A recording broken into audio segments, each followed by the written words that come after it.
Good morning student. अभी हम chapter second कि मैं कार्टेशियन प्रोडक्ट और रिलेशन के बारे में पढ़ चुके हैं। Today we will start the topic function. Functions. Now what is function? Function is nothing but a relation. Function भी क्या है? एक रिलेशन है। उसी रिलेशन में क्या करेंगे, कब उस रिलेशन को फंक्शन बोला जाता है, तो वो हम डेफिनेशन करेंगे। First of all definition, a relation is said to be, या a relation f। ना उसको रिलेशन को हम रिप्रेजेंट कर रहे हैं, पहले r से रिप्रेजेंट करते थे रिलेशन को। ना जब हम उस रिलेशन को जिसको हम फंक्शन बोलेंगे उसको हम रिप्रेजेंट करते हैं f से। तो a relation f from a set, क्योंकि एक रिलेशन है तो वो दो सेट के बीच का रिलेशन होगा। तो a relation f from a set a to b। और ए से बी के बीच हम क्या कर रहे हैं, रिलेशन ले रहे हैं, और उस रिलेशन का नाम क्या दिया हमने, एफ दिया। A relation F from a set A to B is said to be function, is said to be function. Now condition क्या है, रिलेशन को कब फंक्शन बोलेंगे? इफ एवरी elements of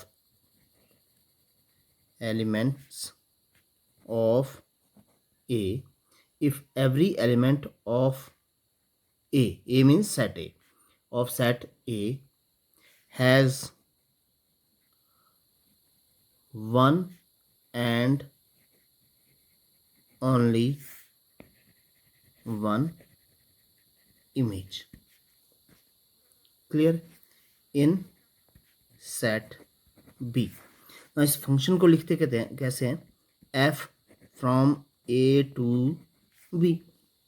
तो function is nothing but relation, पर relation में कौन सा ले रहे हैं, जिसमें एवरी एलिमेंट ऑफ ए, इसके जितने भी एलिमेंट है उसकी एक इमेज होगी यहाँ पर, ठीक है। और वो इमेज कैसी होनी चाहिए, दैट यूनिक।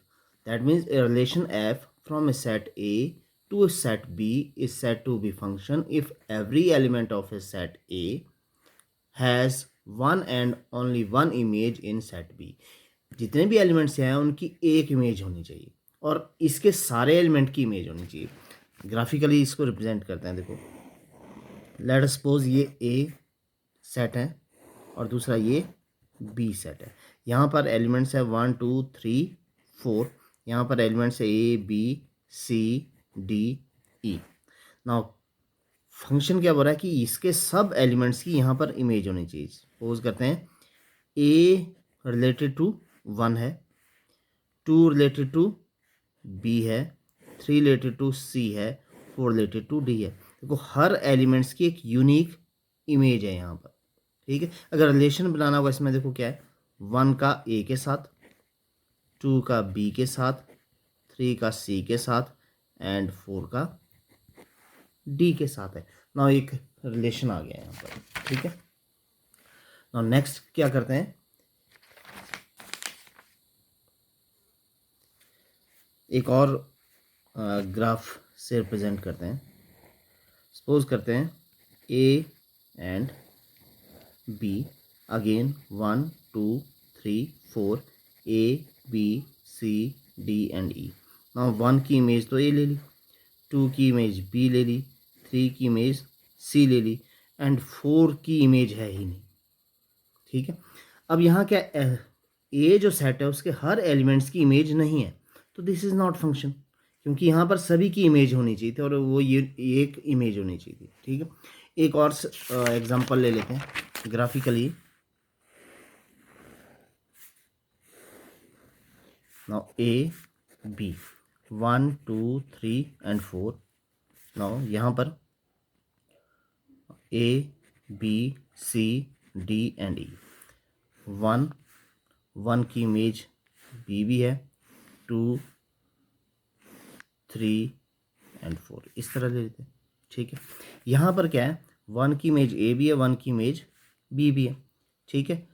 2 की इमेज सी भी है, 3 की इमेज डी है एंड 4 की इमेज ई है। नाउ ए बी सेट है, ये फंक्शन एक फंक्शन गिवन फंक्शन है। डेफिनेशन क्या बोलती है कि एवरी एलिमेंट, सारे एलिमेंट्स की इमेज तो है, इसकी यहाँ पर होनी चाहिए, ठीक है। तो ये क्या शो कर रहा है कि इस जितने भी ए के एलिमेंट्स हैं उनकी इमेज बी में है, ठीक है। एक और ले लेते हैं, फिर मैं क्लैरिफाई कर दूंगा कि कौन सा फंक्शन और कौन सा नहीं है। Now A and B 1 2 3 and 4। Now यहाँ पर A B C D and ई।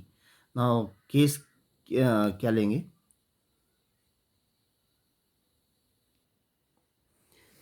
यहाँ पर एक एग्जांपल हमने लिया, इसमें भी इमेज है। देखो डेफिनेशन क्या बोलती है, फर्स्ट डेफिनेशन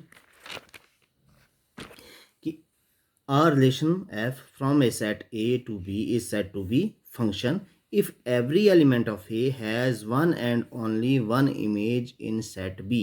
एक कंडीशन तो रिलेशन को फंक्शन के लिए है कि जितने भी यहाँ पर A में एलिमेंट्स होंगे उसकी इमेज होनी चाहिए, ठीक है, every element of A. Second क्या है, has one and only one image, यानी जितने एलिमेंट्स यहाँ हैं उनकी एक ही इमेज होनी चाहिए यहाँ पर, ठीक है। एक एलिमेंट्स की दो इमेज नहीं होनी चाहिए। तो यहाँ पर हम देखते हैं, देखो ये सारे एलिमेंट्स हैं, सभी की इमेज है, तो फर्स्ट कंडीशन होगी, तो ये फंक्शन है। दूसरा, एक एलिमेंट है उसकी एक ही इमेज है, ठीक है, तो ये एक फंक्शन है, this is function. Now second में चलते हैं, यहाँ पर 1 2 3 की इमेज तो है, 4 की इमेज नहीं है। इट मीन्स हमने क्या कर दिया, रिलेशन को इस तरह से लिखते हैं, तो 1 की इमेज ए, 2 की इमेज बी, 3 की इमेज सी एंड 4 की इमेज डी।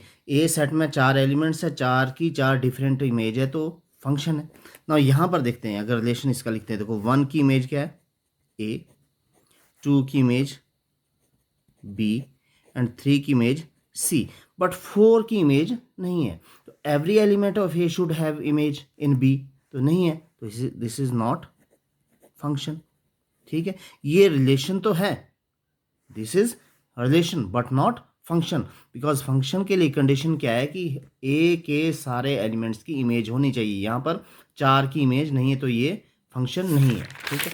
नाउ थर्ड में चलते हैं, जो ये रिलेशन है इसमें क्या है, एक एलिमेंट्स की दो इमेज।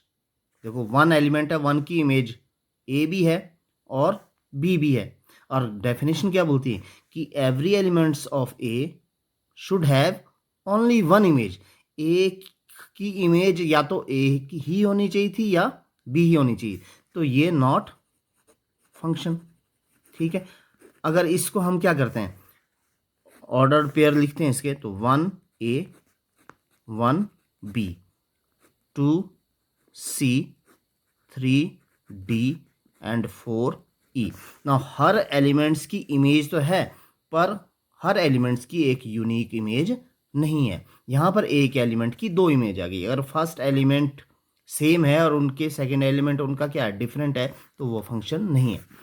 यहाँ पर देखते हैं, देखो फर्स्ट की इमेज ए और सेकंड की इमेज भी क्या है ए, ठीक है। 2 की इमेज भी क्या है ए, 3 की इमेज क्या है बी एंड 4 की इमेज क्या है, दैट इज सी। ना यहाँ पर कंडीशन क्या है कि दो एलिमेंट्स की एक इमेज है, तो एक की एक ए की है इमेज, ए की है, दो की भी ए है, पर ये भी क्या है, यूनिक है। दो एलिमेंट्स की एक इमेज हो सकती है, पर एक एलिमेंट्स की दो इमेज नहीं हो सकती है, यूनिक होनी चाहिए इमेज। और दूसरी कंडीशन क्या, तो दो ही कंडीशन देखनी है किसी भी रिलेशन के फंक्शन के लिए। पहली कंडीशन क्या है कि ए में जितने भी एलिमेंट्स है उसकी इमेज होनी चाहिए, और हर एलिमेंट्स की एक यूनिक होनी चाहिए। अगर एक एलिमेंट्स है तो उसकी एक ही इमेज होगी, ठीक है। तो ये कन्फ्यूजन दोनों में मत लेना। ये फंक्शन इसलिए नहीं क्योंकि एक की दो इमेज है, यहाँ पर ये फंक्शन है क्योंकि एक इमेज दो की हो सकती है, ठीक है, क्योंकि ये डिफरेंट है, एक की दूसरी इमेज नहीं हो सकती और कोई दो की, ठीक है। तो ये ध्यान रखना है। तो डेफिनेशन क्लियर है, a relation R is said to be function if every element of A set have a unique image or only one image in B। Then the function is set then relation is set to be function. तो ये तो होगी function. Now एक another definition है जिसको हम बोलते हैं real valued function. Real valued function. और रियल वैल्यूड फंक्शन क्या होता है? A function f is said to be real valued function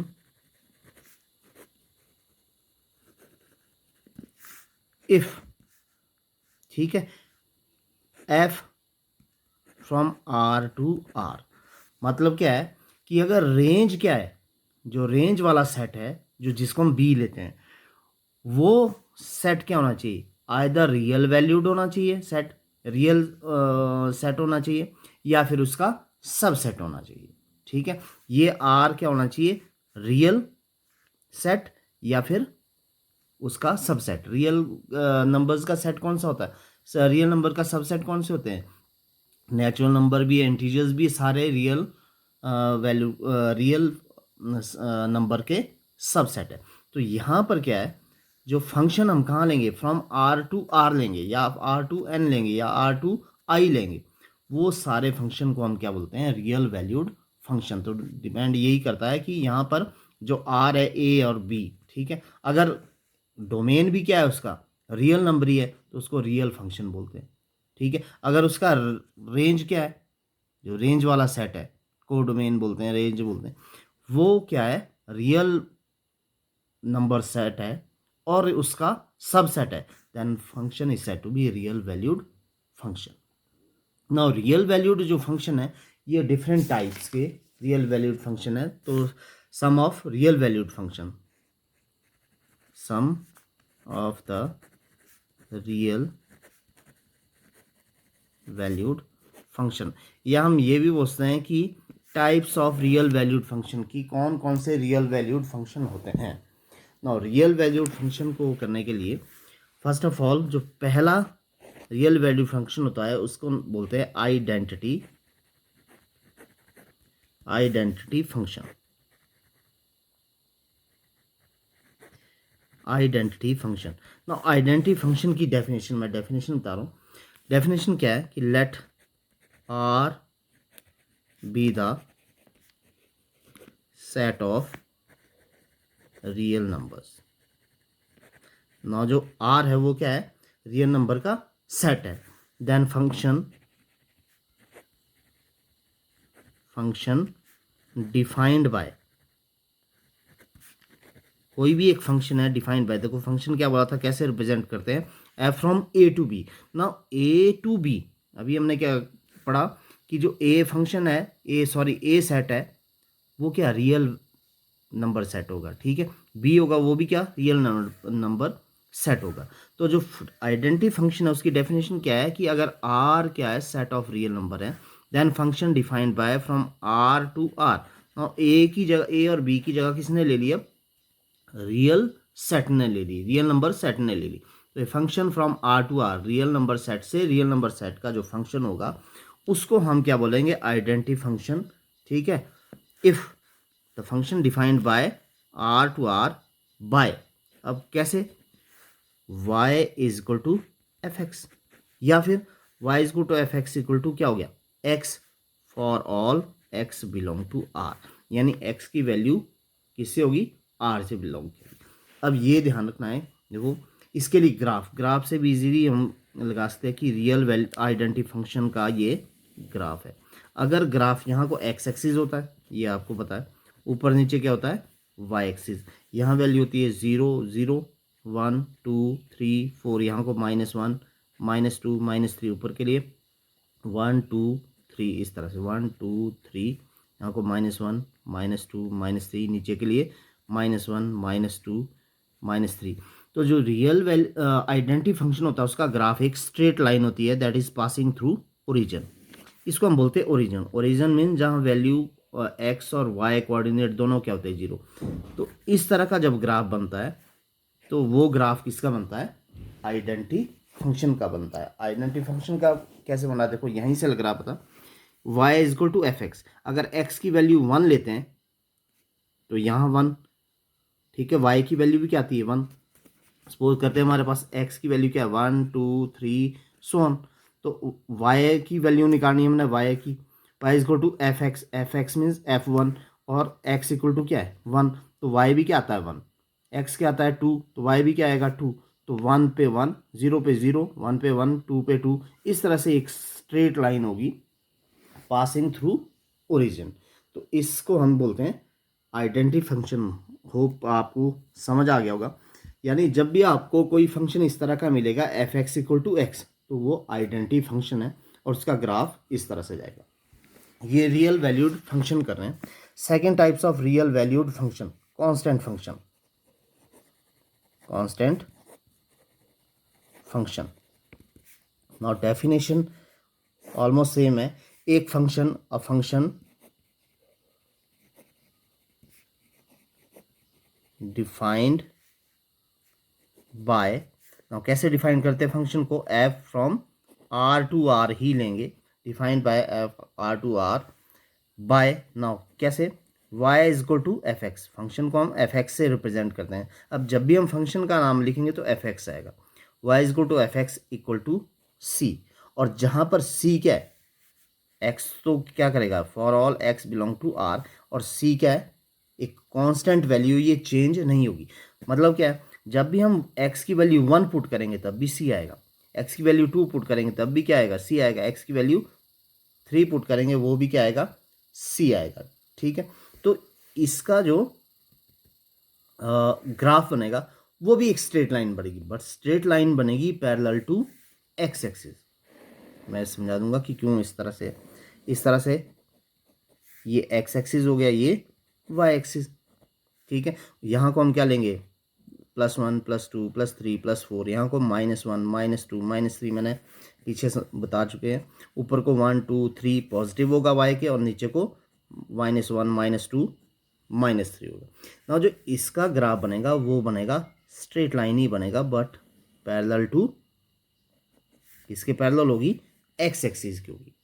now Y is equal to F X, इसके एग्जाम्पल कैसे, लेट अस सपोज हमारे पास एक फंक्शन क्या एफ एक्स इक्वल टू 2, या एफ एक्स इक्वल टू 3, या एफ एक्स इक्वल टू 100। तो ये हमेशा कोई भी वैल्यू डालेंगे यहाँ पर x की, तो वो क्या 2 ही रहेगी, 1 पे भी 2 रहेगी, 0 पे 2 रहेगी। देखो इसलिए क्या स्ट्रेट लाइन है, ये 0 है, x की 0 है तो y क्या आ रहा है, सपोज करते हैं हमारे पास फंक्शन क्या है एफ एक्स इक्वल टू 2, तो ये 2 पे आएगी। ये देखो 1 एंड 2, जब 1 है तब भी 2 आएगी, 2 पे भी क्या आएगी 2 आएगी, 3 पे भी 3 आएगी, -1 पे भी 2 आएगी, -2 पे भी 2 आएगी। तो ये एक स्ट्रेट लाइन होती है। तो कांस्टेंट फंक्शन का जो ग्राफ बनेगा वो एक स्ट्रेट लाइन ही होगा, but parallel to X axis. But जब आइडेंटिटी फंक्शन लेंगे उसका जो ग्राफ होगा वो भी स्ट्रेट लाइन होगा, बट पासिंग थ्रू ओरिजिन। इस ओरिजिन से पास करेगा। ओरिजिन क्या होता है, where the X axis and Y axis intersect, जहाँ पर वो दोनों मिलती है उसको हम क्या बोलते हैं, ओरिजिन बोलते हैं। नाउ इसके लिए जब हमने डोमेन एंड रेंज लेना हो, तो जैसे डोमेन क्या है इसका, डोमेन R टू R, इसके एलिमेंट्स डोमेन होंगे, इसके एलिमेंट्स रेंज होंगे।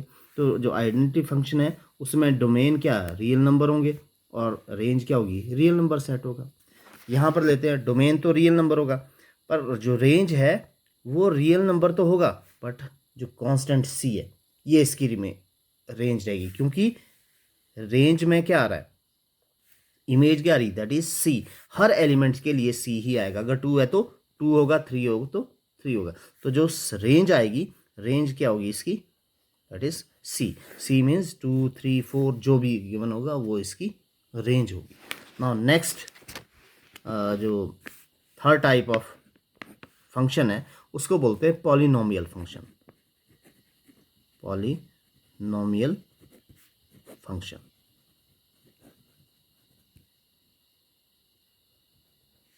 ये पॉलिनोमियल फंक्शन क्या है, एक function f from R to R is said to be polynomial function, polynomial function जब भी हम फंक्शन की बात कर रहे हैं अभी टाइप्स ऑफ फंक्शन में, उसमें आर टू आर ही ले रहे हैं। Set to be polynomial function by, अब कैसे रिप्रेजेंट करेंगे इसको, F X equal to A not plus A one X plus A two X square plus so on A N X raised power N, जहाँ पर A not A one A two so on A N that belong to real number से belong करेंगे। तो इस तरह का जो function होगा इसको पॉलिनोमियल फंक्शन कह बोलते हैं हम। तो पॉलिनोमियल फंक्शन में जैसे एग्जांपल ले लेते हैं, F X equal to X square plus 2x plus 3, तो ये पॉलिनोमियल फंक्शन है बिकॉज एक्स की पावर आ रही। या फिर F X equal to X raised power 4 plus 3x cube plus 4x square plus 2x plus 3, तो इस तरह का जो फंक्शन होगा उसको हम क्या नाम देंगे, पॉलिनोमियल फंक्शन देंगे। तो ये जनरल फॉर्म है पॉलिनोमियल फंक्शन की, पॉलिनोमियल फंक्शन आ गया। ठीक है, नेक्स्ट ना जो पॉलिनोमियल फंक्शन का ग्राफ है वो ग्राफ डिपेंड करता है किस तरह का पॉलिनोमियल फंक्शन गिवन है, उसके बेस पे इसका ग्राफ ड्रॉ करते हैं हम। ठीक है, नेक्स्ट जो फोर्थ टाइप ऑफ फंक्शन आ रहा है दैट इज रैशनल फंक्शन। अब ये रैशनल फंक्शन आपने रैशनल के बारे में पढ़ा है, जिसको हम परिमेय संख्या बोलते हैं, उस तरह के। तो परिमेय संख्या के टाइप में जिसमें हम p ओवर q के रूप में, तो इसको क्या बोलेंगे, a function which is in the form of F X upon G X, जो इस तरह का फंक्शन होगा F X upon G X. ठीक है, जहां पर ये F X and G X क्या है, F X and G X are polynomial, ये इस तरह के उससे पॉलिनोमियल फंक्शन होगा F X and G X. अगर दो पॉलिनोमियल फंक्शन को हम क्या डिवाइड करते हैं, एक पॉलिनोमियल फंक्शन को दूसरे पॉलिनोमियल फंक्शन से डिवाइड करते हैं, तो जो एक फंक्शन आएगा उसको हम क्या बोलेंगे, रैशनल फंक्शन। बट यहाँ पर ध्यान रखना पड़ेगा कि ये जो जी एक्स है it can not be equal to zero, ये ज़ीरो नहीं होना चाहिए। तो जो इस तरह का जो फंक्शन होगा उस फंक्शन को हम क्या बोलते हैं, रैशनल फंक्शन। तो 4 टाइप्स का फंक्शन हो गया। Then fifth type of function, then fifth type of का जो फंक्शन होगा that is modulus function, the modulus function. ना मॉडुलस फंक्शन क्या है, अ फंक्शन डिफाइंड बाय, कैसे डिफाइंड हो रहा है, defined by F such that from R to R, now from A to B की जगह क्या ले रहे हैं, आर टू आर, क्योंकि रियल वैल्यूड फंक्शन है, रियल नंबर सेट ले रहे हैं हम। ठीक है, defined by y is equal to F X equal to mod X. तो जो इस तरह का फंक्शन होगा उसको हम बोलते हैं मॉडुलस फंक्शन। ये मॉड एक्स का मतलब होता है कोई भी वैल्यू इसमें डालें तो हमेशा पॉजिटिव आएगी। सपोज करते हैं कि -2 है, तो -2 का मॉड क्या होगा, दैट इज 2। -3 है तो क्या होगा 3। अगर 2 है, 2 का मॉड क्या होगा 2। तो नेगेटिव वैल्यू भी एंड पॉजिटिव वैल्यू भी हमेशा क्या देती है, ये फंक्शन पॉजिटिव वैल्यू ही देता है। अब इसको अगेन किस तरह से लिखते हैं हम, ये एफ एक्स को लिखते हैं कि एफ एक्स इक्वल टू, ये फंक्शन है, ये value X, F X X के इक्वल आ जाती है कब, जब X greater than equal to 0 होगा। मैंने क्या कहा, अगर 0 है तो भी 0 आ रही है। ठीक है, 2 है तब भी क्या आ रहा है, 2 ही आ रहा है। यानी जो एक्स की वैल्यू, हम एक्स क्या ले रहे हैं, 0 ले रहे हैं, यहाँ एक्स क्या ले रहे हैं, 2 ले रहे हैं। तो एक्स 0 आ रहा है, 2 आ रहा है। कब आ रहा है वो, जब एक्स 0 के इक्वल या 0 से बड़ा है, यानी पॉजिटिव में। पर ये क्या आ रहा है, -x आ रहा है व्हेन x लेस देन 0। जब 0 से छोटा होगा तो उसकी वैल्यू क्या होगी, -x। अब क्यों, देखो मैंने क्या अभी बताया था कि व्हेन x इक्वल टू -2 लेते हैं। ठीक है, तो जो मॉडुलस फंक्शन है -2, इसकी वैल्यू क्या आती है 2। अब ये माइनस से पॉजिटिव कैसे हो रही है, ये पॉजिटिव इसलिए हो रही है क्योंकि जो -2 है इसके साथ क्या आ रहा है, माइनस लगा रहे हैं हम, तो माइनस माइनस क्या हो गया, +2। तो यही तो ये बोल रहा है कि जब x 0 से छोटा होगा, 0 से छोटा मतलब माइनस की वैल्यू होगी, तो जो इसका वैल्यू आएगी वो क्या आएगी, -x आएगी। तो इस माइनस की वजह से ये क्या हो जाता है, पॉजिटिव हो जाता है। तो इसलिए मॉडुलस क्या हमेशा क्या होता है, पॉजिटिव वैल्यू होती है। तो ये डेफिनेशन याद रखनी है कि f(x) = x होगा किसके लिए, x > 0, और -x होगा किसके लिए, x < 0। इस -x की वजह से ये क्या हो जाता है, पॉजिटिव बदल जाता है, पॉजिटिव में चेंज हो जाता है। नाउ इसके लिए ग्राफ, क्योंकि मॉडुलस फंक्शन एक ही है, तो ग्राफ क्या होता है इसके लिए, ये x axis and y axis.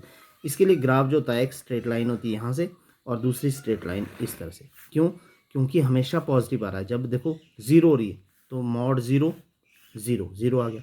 जब 1 आ रहा है तो 1 पे 1, 2 आ रहा है 2 पे 2। जब -1 आ रहा है तो -1 की वैल्यू भी तो पॉजिटिव 1 होगी, -2 की वैल्यू भी क्या होगी, 2 होगी। तो इसलिए इसका मॉडुलस फंक्शन का ग्राफ इस तरह से बनता है।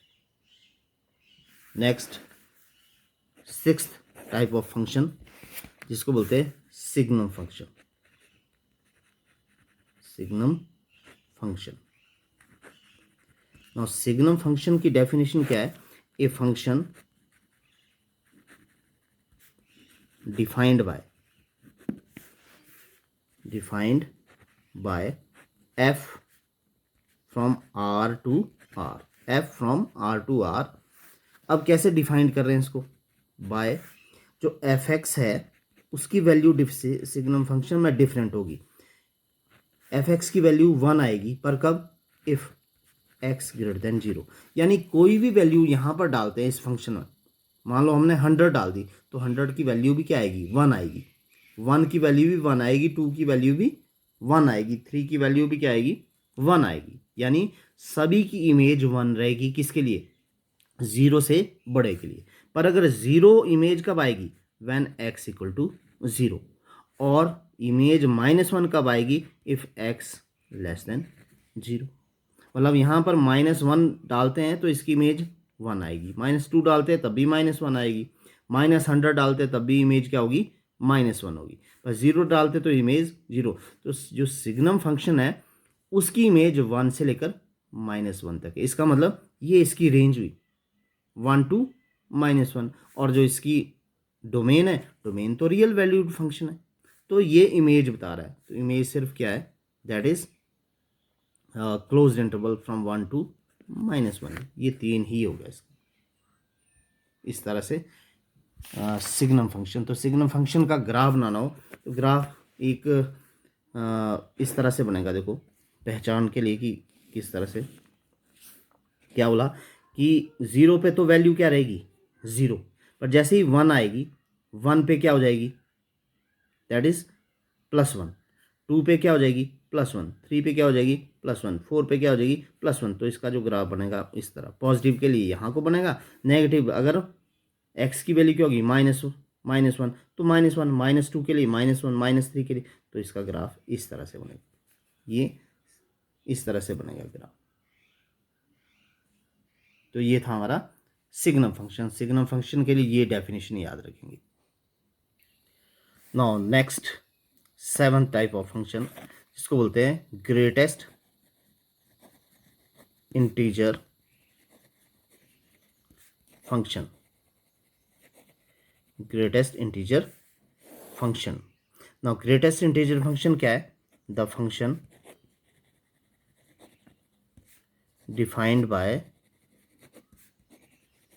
कैसे डिफाइन करेंगे, f from r to r by, अब कैसे लिखेंगे इसको, जो f(x) है दैट इज इक्वल टू, इस तरह से, ये ब्रैकेट टाइप में लिखते हैं x, ये ब्रैकेट नहीं है, ठीक है, belong where x belong to r, ठीक है। ग्रेटेस्ट इंटीजर का मतलब समझ लेना, greatest integer when x equal to, क्या करेंगे, ठीक है, ये क्लोज वैल्यू लेंगे। ग्रेटेस्ट इंटीजर यानी जो क्या होगी, ऐसा इंटीजर जो क्लोज होगा किसी के, ठीक है, उस इंटीजर को, दैट इस इंटीजर को हम क्या बोलते हैं, ग्रेटेस्ट इंटीजर। ये 7 तरह के हमने फंक्शन किए, रियल वैल्यूड फंक्शन किए।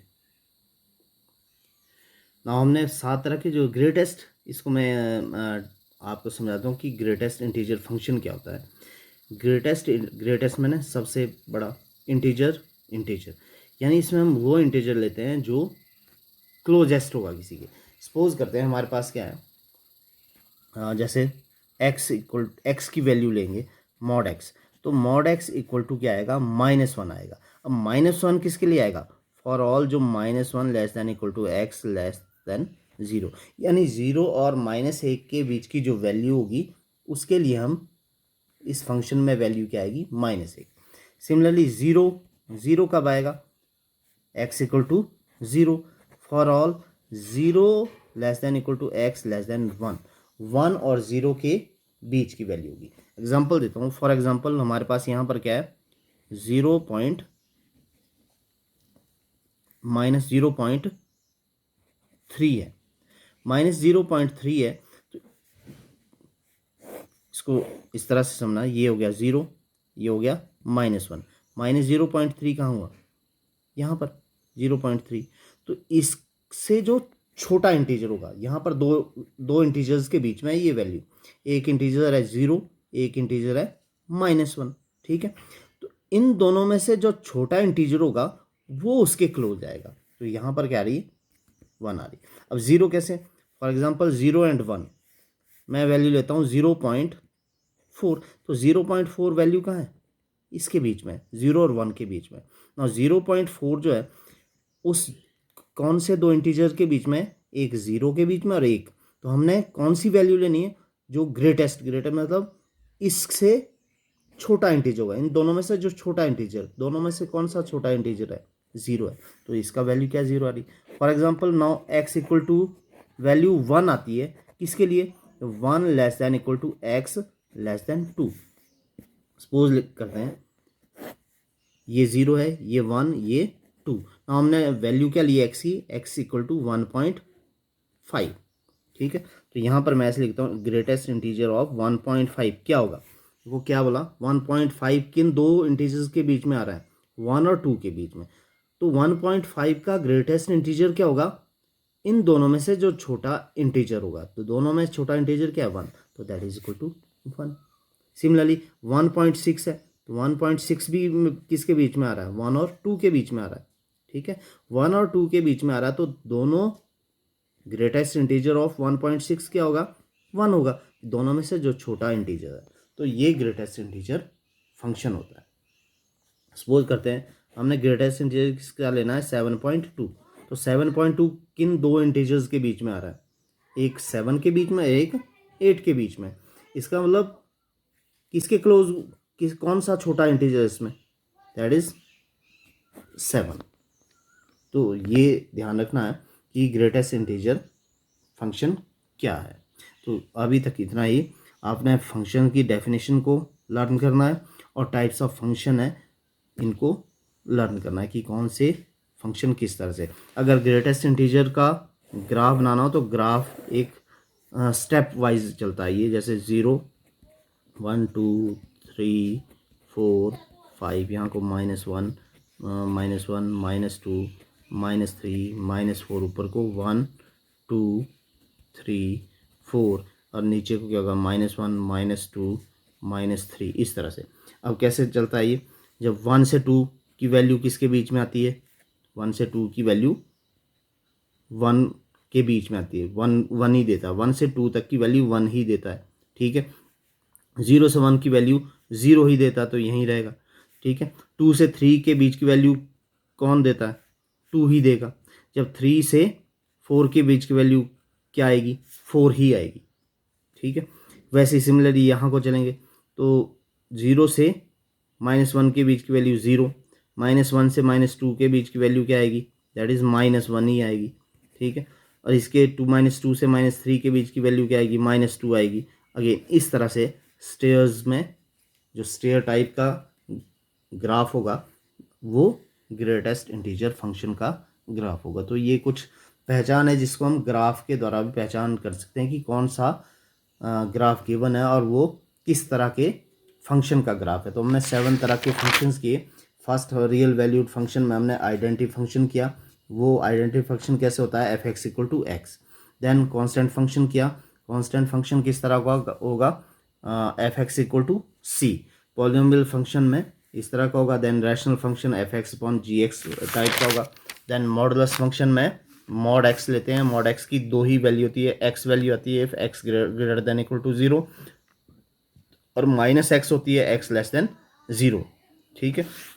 सिग्नम फंक्शन में 3 वैल्यू आती है, ग्रेटर देन 0 के लिए 1, 0 के लिए 0 एंड लेस देन 0 के लिए -1 वैल्यू होती है।